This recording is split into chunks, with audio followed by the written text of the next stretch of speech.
Hi, this is Doug Higgins. I feel like I should apologize in advance.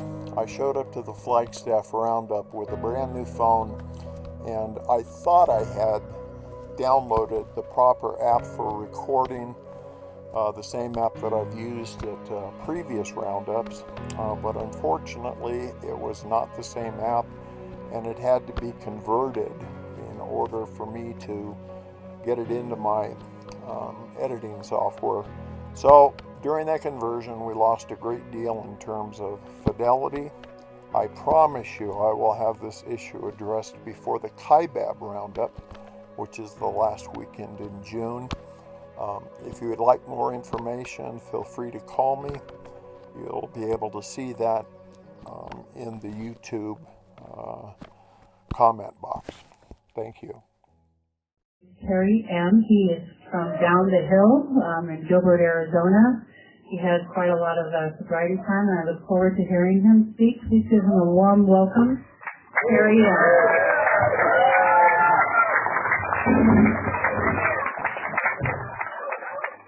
I'm Terry. I'm an alcoholic. It's good to be here with y'all. I just celebrated my 34th sobriety birthday, May 23rd. On that day, something happened. I was headed for an early grave, 35 years of age, married to a woman I loved with all my heart. She was your Al-Anon speaker today, my smoking hot wife, Donna. I had two sons that I loved. They were 7 and 3. Sons who I would die for, sons who I would kill for, but sons who I could not get sober for. I was headed for that grave, and a man from AA stepped in front of that spot. It was in a pawn shop in Phoenix, Arizona. I was 140 pounds, I weigh 210 now. Like Donna said, my skin was gray, my hopes were gone. I had tried to stop so many times. I'd raised my right hand to God. I've sworn on my dead mother's grave. I've sworn on the lives of my children that I'll never drink again, and I always did it again. And I was so filled with self-hate that I was convinced that the very best thing that could happen for my family would be for me to commit suicide. I even used to say that to my wife.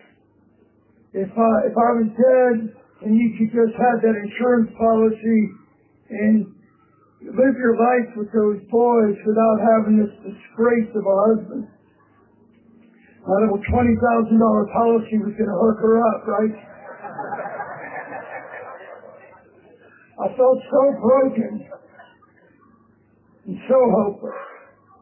And the man in the pawn shop looked at me. I was one of his regular customers.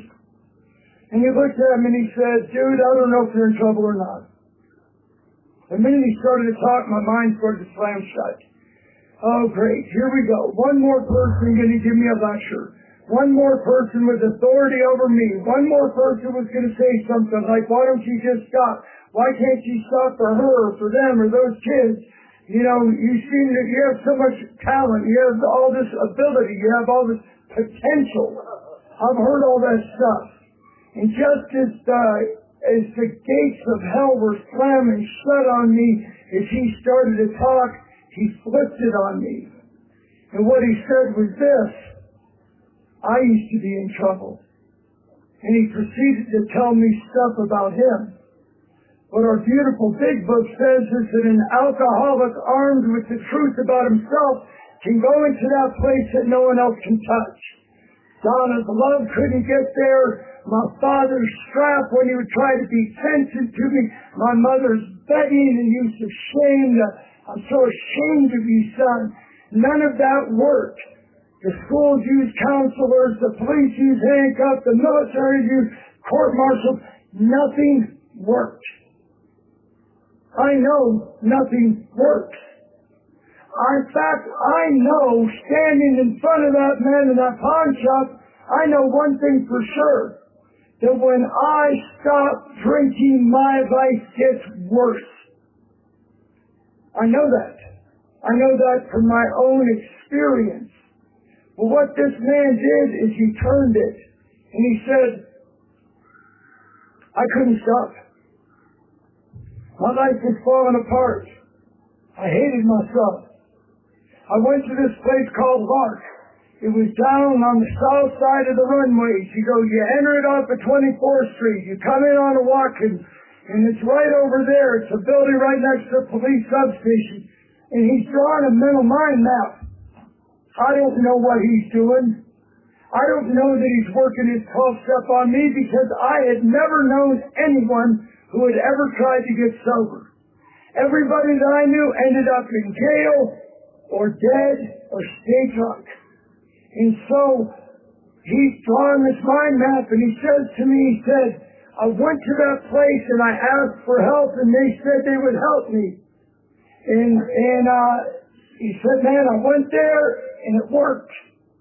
He said, and they introduced me to AA, and I got sober, man, and I haven't had a drink of alcohol or any drugs in 4 years. And he said, I own this pawn shop and everything in it. And then he smiled and he said, a lot of it used to be yours. And I thought, damn. So there's a song, and the song goes, send me an angel right now. I've been begging God to save me. I was laying in bed at night in those last nights when there were no midnights, where my old sponsor JT described those last days of alcoholism, where you don't really ever sleep. You're just stuck in that eternal hell. His sponsor was from Flaggstaf, Arizona, one of my good friends. And he said, man, there's that place where there's no midnights. I was in that place. And I'd be laying next to my wife in bed, and involuntarily my hand would raise up. And Donna would reach over and push my arm down. And my arm would go back up, and she'd push it back down. And I never gave that much thought for years, and now I pretty much am sure what happened in those days. I think what it was I was so close to death. And I think that was my higher power. And he was just trying to hold on to me just for another day to tell me, son, help is on the way. So here I am in the middle of my miracle. Every single person here has had their own encounter with divine mercy in that 12-step moment. And I am having mine, and instead of being grateful, what I was doing, I was judging that man. I sat there and I thought, oh, that poor dude, man, I'm just going to let him preach a while longer, and maybe I'll get extra money from those speakers. But that tells me something about this higher power that I've come to know and love as a result of the 12 steps. What I know is this, that even in my moment of mercy when God was answering my prayer and I was judging the angel God sent me, it didn't look like the angel I was looking for. I see quite a few of you angels out there tonight. But I did not expect it to be a chubby man in a pawn shop. But what happened in that moment, for some reason, I drove to work that day, driving a stolen van conversion. I'm a car salesman by trade too, and that's a hell of a job to have. I remember after I first got sober and we had the first family reunion, and they said, hey man, it's okay if you tell everybody you're in AA, just don't tell me you sell cars. So here I got this lousy job, I've got this broken life, and I'm hopeless. And I get to work. I call Donna, I said, I turned myself in for treatment. She said, thank God. You know what? Every day, in spite of it, you heard her story today, you heard stories of what alcohol did to me. When I rode into her life, I was her knight in shining armor. I swept her off her feet. I said, we're going to have a great life filled with adventure and mysteries and wonders. And I threw her on the back of my steed, and we went riding out across the plains to this great life that I promised her. And I was a get things done kind of a guy. I started companies. I was getting things going. It was beautiful. But she also started watching the toll alcohol was taking on my life. And she watched her knight in shining armor turn to rust. Terrible thing for a family to have to watch their loved one kill themselves one drink at a time. But every day in March, Donna came. And every day she'd write me a little note on the newspaper. They wouldn't confirm or deny whether I was there, but they showed her enough grace to give her a wink. And I got a little note to know that she was still there for me. So Alcoholics Anonymous found me. I didn't find it. I have devoted my life to doing that for others. I think it's the least that we can do. So I go from a guy moving to an early grave to the loving arms of Alcoholics Anonymous. It was so bad when I got sober, both of my parents were dead. My siblings, I'm one of 10 kids, I'm second to the youngest. None of my brothers and sisters would talk to me. And when the world turned its back on me, AA opened its arms to me. And I started doing the work of Alcoholics Anonymous. They said, read the book, get a sponsor, do service work. I followed in the footsteps of the men and women of Alcoholics Anonymous. That's what I call God. God did not come to me through the preacher. He didn't come to me through the Bible. He didn't come to me through the big book. But today he comes to me through all of those things. But the way God has always shown up for me is in the men and women of Alcoholics Anonymous.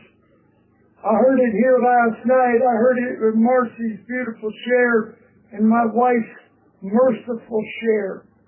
And she talked about some of the things that I did, but she took the edge off it and didn't, what I deserved for the things, because I don't know what alcohol did for you, but it turned me into a coward.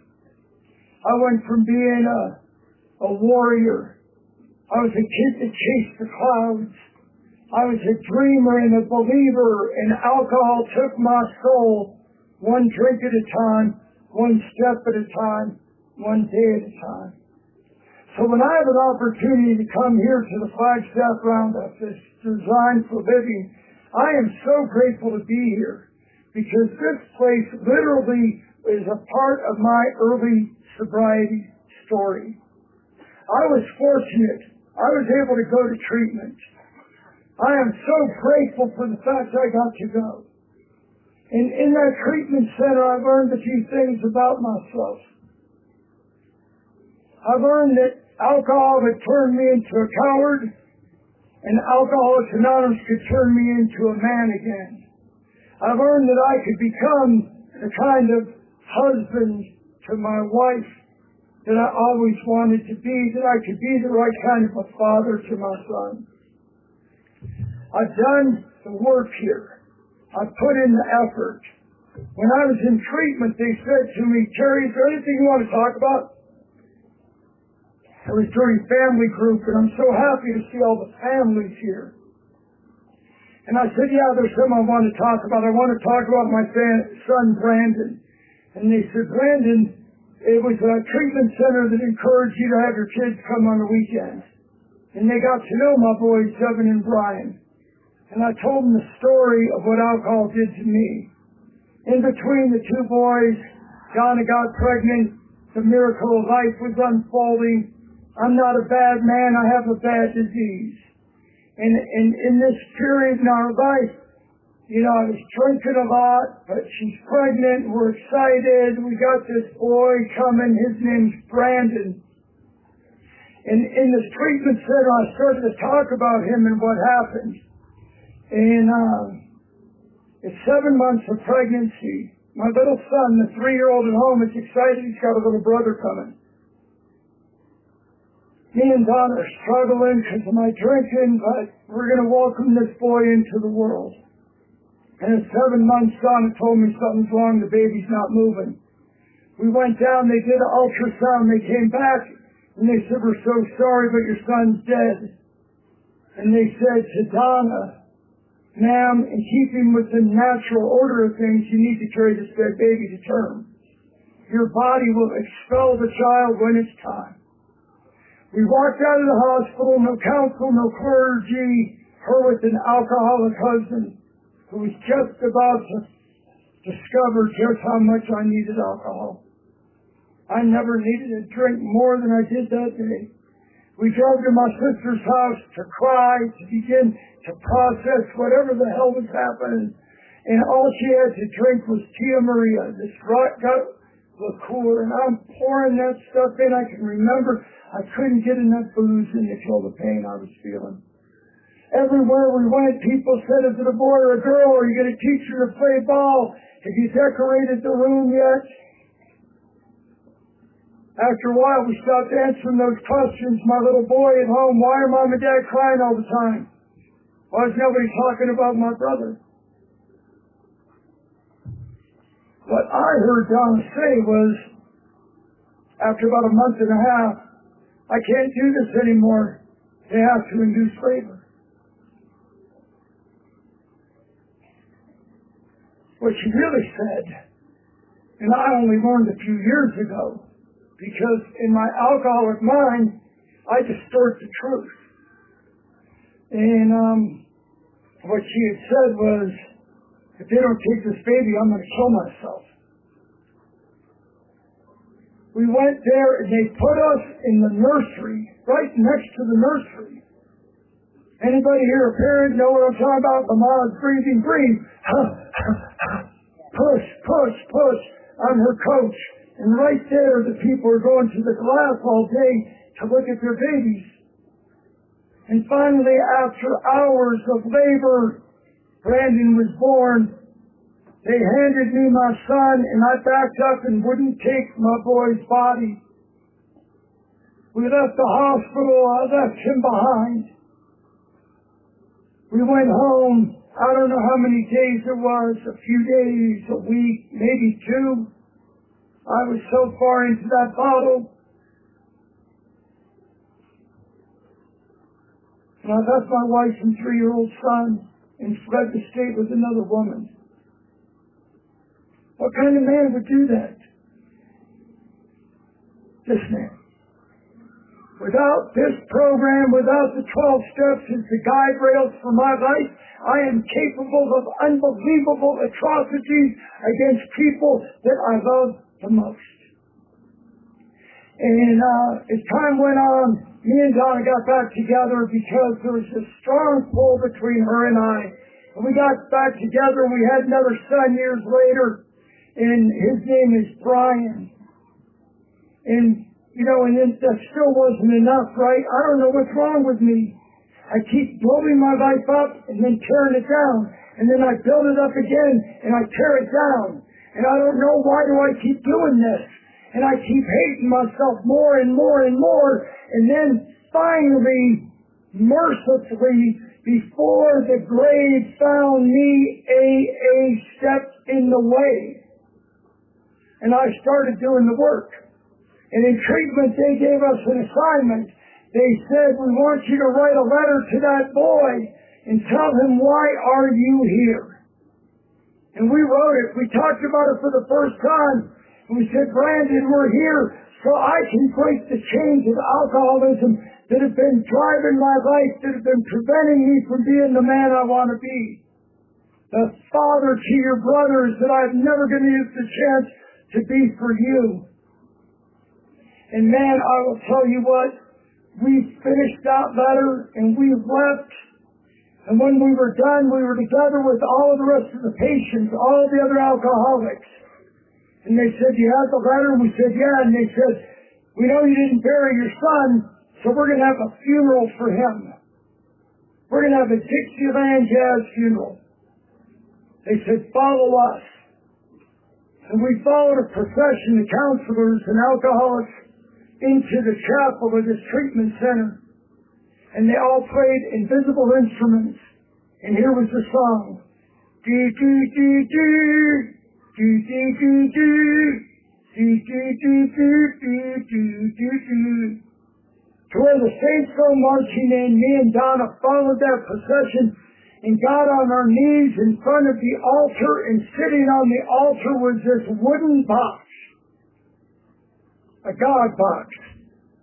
And they said, "What you do is you put that letter in there, because when things are too big for you, we go to God." Me and Donna kissed that letter, and we buried our son in the rooms of Alcoholics Anonymous. So the chairs you're in, the places we're at, the rooms of recovery are sacred to me. They're sacred because I'm connected to the truth of what my life is like without you. I've had treatment, and they said, "What are you going to do?" First weekend we're going to Kaibab Lake, and we're going to have a camp out, me and my family. My wife and my two boys were there. We got the car loaded up with a tent. We headed to there, and I had mapped out my 90 and 90. I knew where the meetings were, what time they were. We pitched the tent. It's 6:30 at night. All right, let's go. Loaded up the family into downtown Williams. We went, and I walked into the AA meeting, and they welcomed me. I said, "This is my first day out of treatment. You're my first stop on my 90 and 90. And they said, "Good, we're glad you're here." There was another kid who had gotten out of treatment that day who was from Williams, too. They had two new guys in Williams, Arizona, fresh out of treatment that day. It was nice. When the meeting was over, I felt good and I slept well. The next night, repeated the deal. I went to the meeting for my second night of my 90 and 90. I don't know what happened to that man who didn't show up. I think we could all venture to guess. And that night when I showed up, they greeted me like I was like, "Man, come on, son, welcome here. We love you, buddy. You're showing real willingness. That kind of willingness will help you a long way." And this man named Tony, with 20 years of sobriety from England, pulled me to the side after the meeting, and he said, "In every Alcoholics Anonymous meeting you go to, they will read how it works. And they're going to say, rarely have we seen a person fail. Remember, we deal with alcohol, cunning, baffling, powerful." And he said, "Son, silently, I always say patient." And tonight, when that young man read it, I said patient. I'm grateful for what Tony taught me in every AA meeting since then. I love what this has done for my life. I've worked hard in my recovery. I did the things that the men and women before me did that were enjoying their lives. In AA history, they asked one of the ministers, "What's the magic? What's the secret of AA?" He said, "First off, there are no secrets, but the way it seems to work is this. You find a person in whom the problem seems to have been solved, and do what they did, and eventually you will come to know the power behind that person." So I started doing the work to know the power behind these people. So in the meetings that I was at, as a matter of fact, tonight there are two men at this roundup who were in my very first meeting. And both of those men were involved in correctional and H&I work and taking meetings in the treatment centers and jails. And I thought, wow, what a cool deal that they get to do that. I'd like to do that. And they said, "You got to have 6 months." That was the sobriety requirement.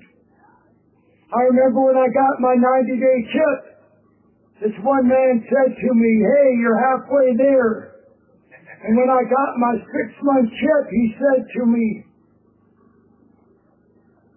I'll see you Wednesday morning. Meet me at this restaurant at 8 o'clock in the morning for breakfast, and I'm going to take you into the jails, and we're going to go do a meeting.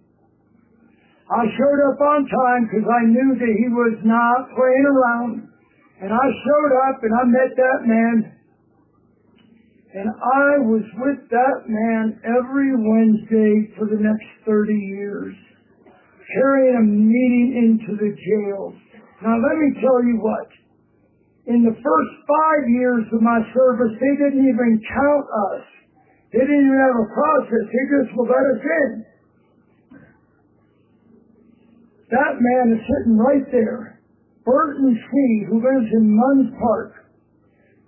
This past Wednesday, the Sheriff's Department gave him an award for 35 years of continuous service to the alcoholics behind the walls. That's amazing. Let me tell you what that is. That's life-changing. Because as I went into those jails, my life changed. I connected with my gratitude. I remember one time coming back from the jails. Now I got a job. We bought a home. We've made our amends. Things are getting better. Progress. Life's happening. People are being born. People are dying. Life's happening, right? In AA, life happens here. And I am just loving this experience of being a clean and sober man. Because as a result of that, I've been able to become everything I ever hoped that I could possibly be. And the most important thing I could ever become, a sponsee, a husband, and a father, and now a grandfather. I have received every single blessing that life could possibly get you. And going to these jails has changed my outlook on life. And I remember one time they said, will you pick up burgers on your way into work? We ordered them, and I picked them up, and I bit into my burger at work, and it had mustard. I hate mustard. I threw my burger in the trash, and as it left my hand in slow motion, I heard my higher power say, how ungrateful are you? You just left a jail where they get little Radmo bags. I turned to my coworkers. I said, I'm so sorry for what I did. I learned lessons by going into jails. I learned what real heroes are. I got to watch people get clean and sober under unbelievably difficult circumstances, and I've watched them stay sober under unbelievably difficult circumstances. There's a man here in the back of this room who stood up for 25 years, who about halfway in his sobriety, his beloved wife, who he met in the rooms, she stopped going to meetings. And he watched his wife slip back into active alcoholism. I was driving one day, I don't even know why, I was on the highway right by his house, and the phone rang, and I couldn't even understand him. He was screaming and crying into the phone, and his wife had drank again and killed herself. And I watched him raise his 2 daughters. And I watched Alcoholics Anonymous surround this man, and there was a man who used to come to this roundup every year, a cowboy, Tom A. And Tom sat on the front porch of Jim's house for the first 2 weeks after that tragic deal. Where else do you get that kind of love? The man sitting next to him, Brian C., he had 3 little kids. His wife got ovarian cancer. And she fought every single day for another day of life. While I watched men around me not willing to go across town and do a 12-step call to go to a meeting. I said, why do you try so hard? And she said, because I'm fighting through this cancer for every day of life I can have with my children. The night that Gigi died, I was there at my sponsee's side, and she said, the kid said, "Oh no." And he said, "What?" And he said, "Now we're going to get a wicked stepmom from their Disney experiences, right?" And Brian said to those kids, "That'll never happen. I promise you." His last kid's just graduating high school now. And that man has honored their commitment from the time those children were little. So when I talk about people like that, look around you for the heroes. Right? Look around you for the stories of the men and the women that literally, like modern day Lazarus, we rise up to try to help others. Alcoholics Anonymous is the most beautiful place on earth. When my old aunt turned 100 years of age, that was in 1999. So she was born in 89. And so I asked her, I said, in the 100 years that you've been alive, what is the biggest change you've seen in the world?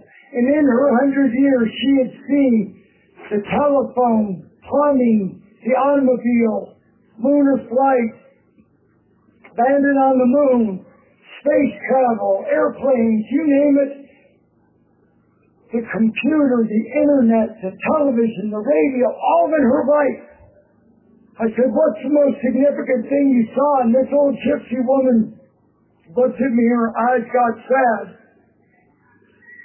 She said, "The most significant thing I've seen was the television.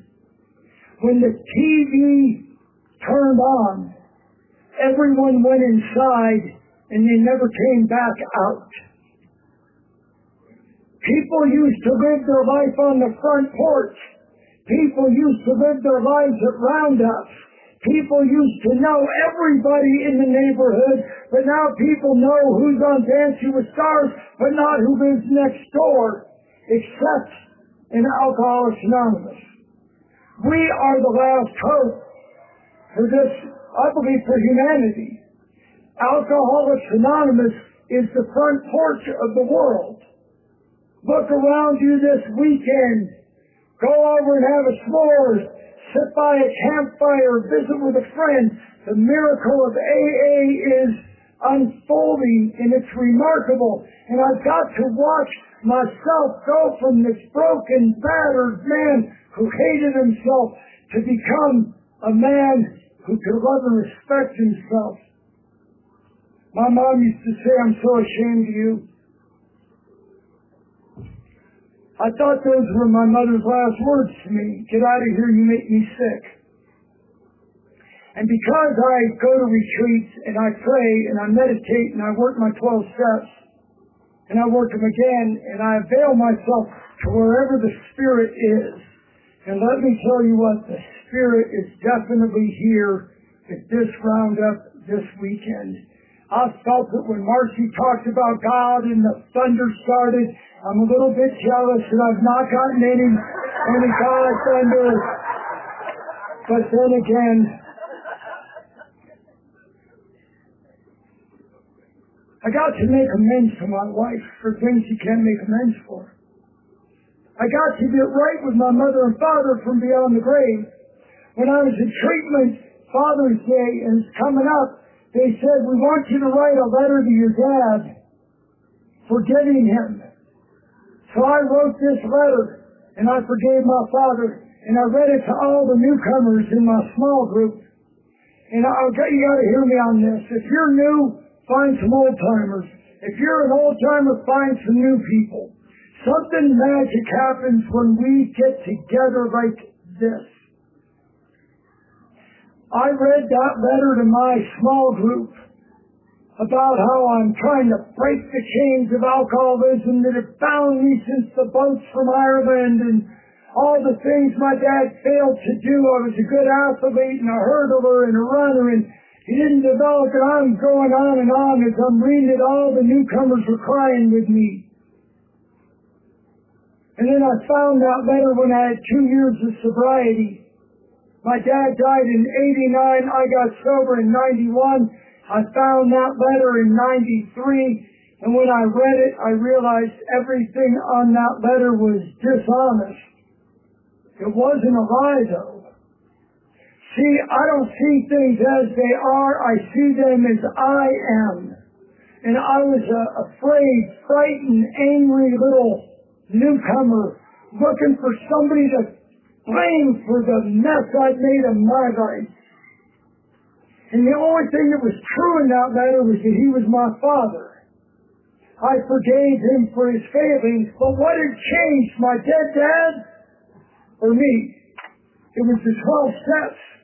The 12 steps had changed me. I had to become a father. I had to start to help with homework. I got to start being a part of the family. And I realized today I am a proud son of James Richard Murphy, a man who I forgave. I got involved in AA service right out of the gate. Donna mentioned some of the great ones. I got to help and drive and be the escort of the old-timers. I would go pick up men like Pat Patterson, rest in peace, Leo Rayburn, the men, these men were the pillars of Alcoholics Anonymous in the valley. I picked up Pat and his wife Betty, and she was beautiful. And Pat and Betty were both around 90, both had been sober forever. She predated Al-Anon when it was the Alcoholics Anonymous Auxiliary. And we were going for a roundup down in the valley, and the girls are talking in the back, and Betty's talking to Donna, and she says, you know, Pat came home drunk one more time, and I swore I was going to kill him. So I decided I was going to. So I took his belt off, and I put the belt around his neck, and I started choking him. And he turned bright blue. And just then he sat up with the belt around his neck, gasping for air. And I stepped back, and I looked at him, and I said, Pat Patterson, just how did you get that belt around your neck? And they all laughed. Man, let me tell you what, the Al-Anons laugh a lot harder at that one than the alcoholics.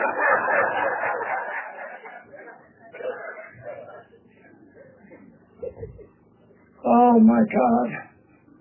What a journey it's been. I remember getting sober, and getting sober is the hardest thing I ever did. Staying sober takes a lot of work too, right? Takes commitment. Sometimes it's hard. Sometimes the things we face are really difficult. I remember the first time we got snatched.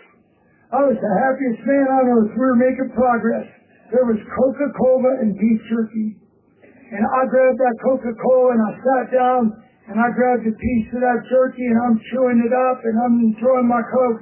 And I get another piece of that jerky and another piece. And after about the fourth or fifth piece, I turned to Donna and I said, Donna, I'm not complaining, but this jerky, I wouldn't buy this brand again. It's not very good.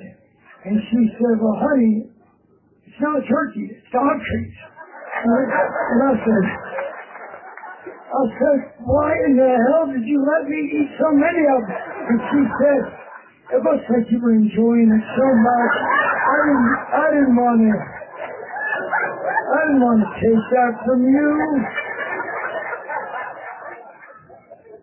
So I decided if I'm going to be sober, I want to love being sober. And I decided if I'm going to be married to her, I want to be in a love affair.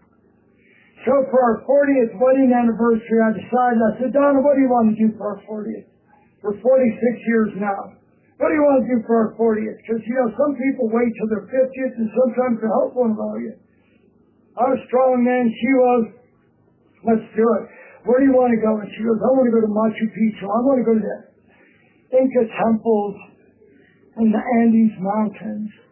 I said, do you mind if I plan the trip? And she said, no, go for it. So I got busy planning the trip, and we flew into South America. We took a boat down the Amazon. We climbed a tree, and we stayed in a tree house for a week in the rainforest canopy. And then we finished our first week, and we headed over for our anniversary over to Machu Picchu. And we're staying right there at the sanctuary. And she says, I wonder what I ought to wear today. It's our anniversary. I said, I'd like you to wear this. And I pulled out a wedding dress that I had picked out online. It was beautiful. It fit perfectly. And I said, I got something special planned. She put on her wedding dress. And we walked out of that room, and we followed a trail of rose petals up the hill. And waiting at the top of the hill was an Inca shaman to renew our vows, and waiting were our two sons, their wives, and our granddaughters to witness the renewal of those vows. What does that have to do with Alcoholics Anonymous? I'll tell you everything. Alcoholism is where dreams go to die. AA is where dreams take flight. I had a dream. I told you I chased the clouds as a little boy. For my 50th birthday, I said, what do you want? You know, men get crazy at 50. They want a new car, new hair color. I'm happy with my station wagon and my blonde hair. And I said, you know what I'm going to do, Don? I'm going to run a marathon. And you know what my AA friend said to me? I bet you do. What can we do to help you? My normal friends said, man, are you crazy? What are you running from? Haven't you ever heard of a house? I trained, I did the work. In 12 days after I turned 50, I crossed the finish line of the Rock and Roll Marathon. My last race was an ultra-marathon, because if one marathon's good, a bunch are better. And if you can run a marathon, what about an ultra-marathon? And we have one of our guests here tonight, Walter C., is an elite ultra-marathoner. He's getting ready to run a race called the Leadville 100, which is up and down the Rockies for 100 miles. In AA, anything's possible. Whatever your dreams are, dust them off. Go back to school. Do something. Dream big. There is no top to the clean and sober mountain. My last race, ultramarathon, started at Arco Santi and ended running through the mountains in Anthem. 24-hour cutoff. I took off and the gun went out that morning and I ran. I couldn't listen to music. All I could do was pray. And I had friends from AA, a buddy of mine who had just had double lung transplant, Larry R., a great friend of AA's here in Arizona. And I went to visit him before my race because the nurses said, we've done all we can. The rest of his well-being is on you. All of us to lift each other up in the unique way we all can. I had a sponsee tell me, man, when you go to a meeting, check how you feel going in. Check how you feel coming out. And I started doing that, and I've never come to a meeting and walked from one where I didn't feel better for the experience. Feel better. Feel stronger. The gun went out that morning, and I took off running, and I was wearing a patch, running for Larry, a running man with a circle and a triangle. And 17 hours and 7 minutes later, well, let me back up a minute. I'm about 13 hours into this race, and my phone buzzes, and I look at it, and it's a picture of our sober brother, Larry R., taking his first step. And the caption said, you're running 100 for me. I took my first step for you. I just watched him give the big book away at a gathering last week with 49 years. 7 years post-transplant. We can do anything in this fellowship. I crossed that finish line 17 hours and 7 minutes later, and my mind was filled with one thought. The miracle is not that I finished. The miracle is that I had the courage to begin. because I have a disease called alcoholism, and it tells me I know everything about you. I know every lie you told, every sin, every bad thing you've ever done. But I have a different voice today. Before, that was the voice of the damned that could tell me, don't do that. I know who you are. I know what you've done. But today I have a different voice. It's yours. And when that voice tells me, don't you dare try to run an ultra marathon at 65 or 70 years of age. Don't you dare try the Leadville. That other voice says, thank you for sharing. Now shut the fuck up and let's go do this. Because in AA, dreams come true if you're willing to do the work. Our job is to convince people that it's worth to do the work. My life is living proof of that. I've been able to atone for everything wrong.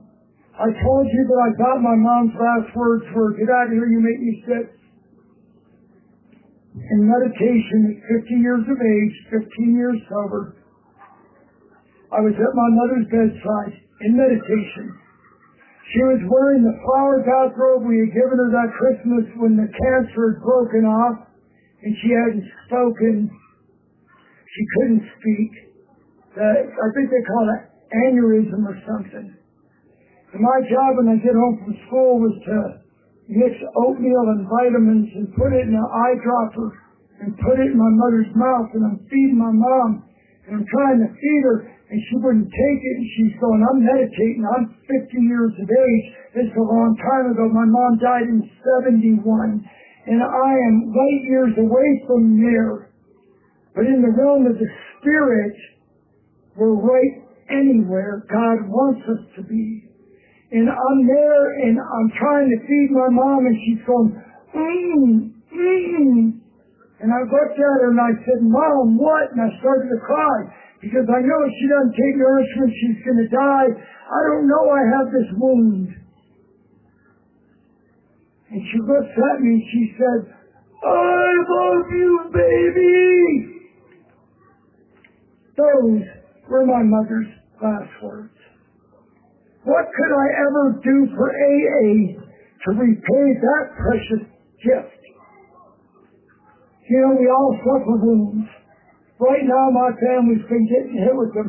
I've had so many people I've died lately.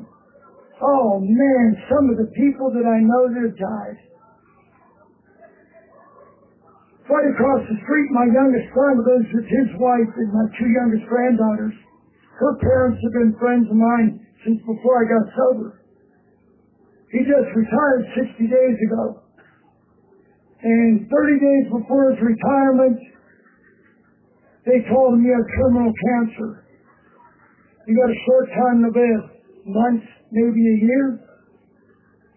I was at his retirement party. Everybody's getting drunk. They're all telling me how great a boss I was, because I wasn't. And I was a good boss in my career. The next day, that man called me and he said, Terry, I don't want to die drunk. Will you help me? I said, you bet. He's my newest sponsee. A couple weeks ago, his wife, they've been married a long time. She was diagnosed with terminal cancer and given even less time. Sometimes the things that happen in life are just plain unacceptable. Every single person here knows what I'm talking about. The Buddha said if we all got together, we put all of our troubles in a bowl in the center of the table, when we all left, we'd want our own problems back. But because of AA, I know how to be there for people that I love. It's going to hurt. But we're doing the best we can. And we started combining our Mother's Days. And we're combining our Father's Day in a couple of weeks. That's the program. I thought about that God Box, that treatment center I went to 40 years ago. They opened 40 years ago. I've been sober for 34. They closed their doors. My wife Donna stayed involved in her program and sponsors a lot of women, and one of the women she sponsors is the office manager there. She was here earlier in the day for the noon speaker and for Donna's talk. And I said to Donna, I said, what are they going to do with that God box? The one I buried my son in. And she said, I don't know, I'll ask him about it. A couple of months ago, I came home from my meeting, and sitting on my counter was the God box. I saw it. I sat down and I put my hand on it and I wept. God even healed that. And when I told my sponsor the story, how amazed I was at the way God had blessed our family, he sees things, and you got to have a sponsor, because I can't see me. My eyes look out. They don't look in. And my sponsor said to me, Father John B., he said, God chose well when he put that book in that box in your and Donna's home. A sacred place that has held the pain and the sorrows of alcoholics for 40 years. So everything takes on new meaning here. You never know. So I've thought about this question. Did God know that someday when we placed that letter in the God box, that it would end up with us all those years later? I think God knew it was possible, because anything in Alcoholics Anonymous is possible.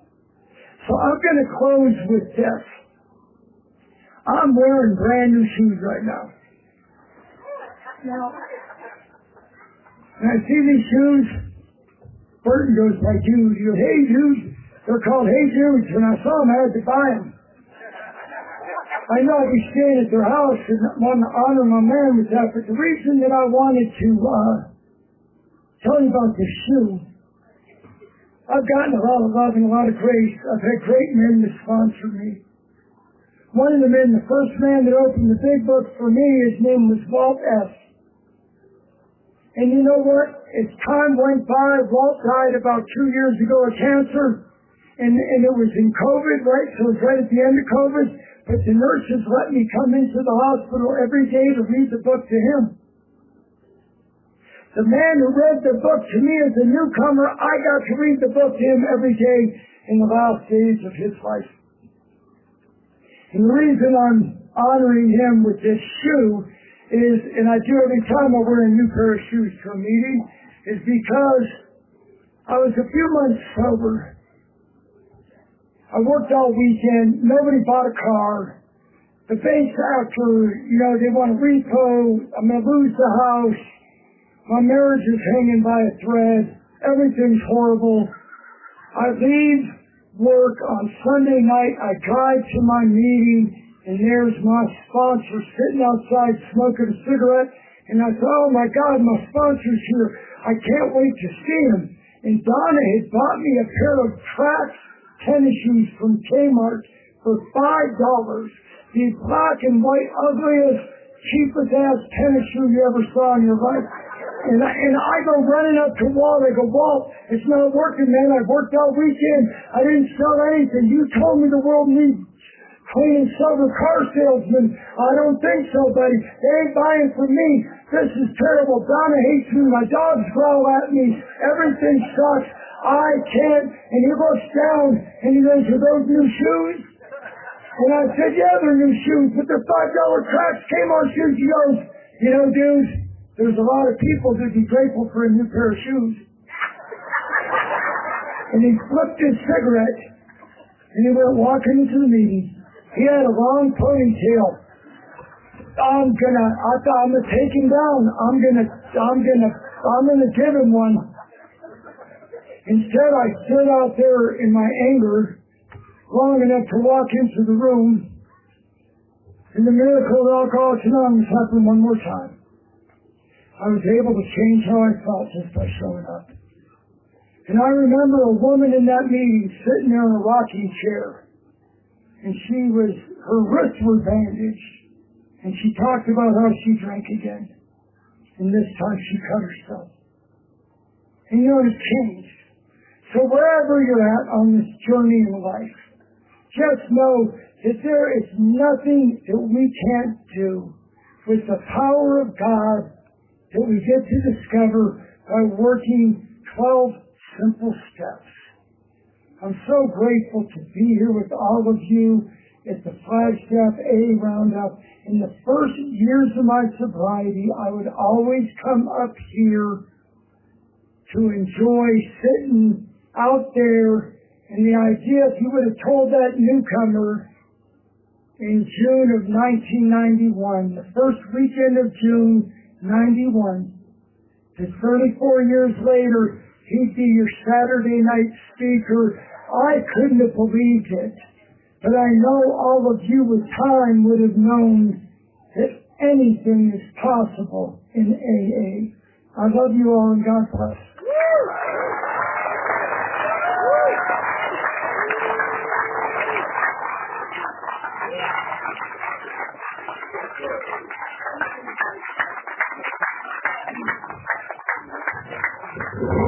Thank you so much, Terry. Let's give him one more round of applause, please.